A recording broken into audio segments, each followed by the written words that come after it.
Gaza est soumise à un déluge de feu depuis lundi soir. Tout espoir de trêve est parti en fumée. Les bombardements ont visé la télévision et la radio du Hamas, la maison du dirigeant Ismaël Haniyeh ou encore l'unique centrale électrique qui a cessé de fonctionner. Le Premier ministre israélien Benjamin Netanyahou a prévenu son pays de se tenir prêt à une longue campagne, alors que 10 soldats israéliens ont été tués lundi. L'Union européenne durcit ses sanctions contre la Russie.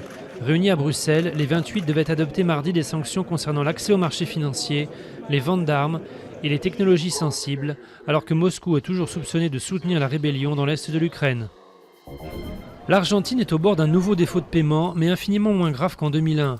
Buenos Aires pourrait ne pas rembourser sa dette auprès de fonds spéculatifs américains qui, contrairement à 93% des créanciers, ont refusé dans le passé la restructuration de la dette. Le pays plaide pour une réforme du système financier international, alors que son endettement ne représente plus aujourd'hui que 40% du PIB. C'est le soulagement à Lens.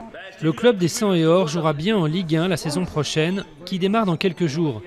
La Fédération française de football a validé la montée, acquise l'an dernier sur les terrains, mais qui était menacée par un manque de garanties financières, notamment de l'homme d'affaires azerbaïdjanais Hafiz Mamadov, qui avait sauvé le club de la disparition il y a un an. Un JT d'info, mais en rythme et en rime.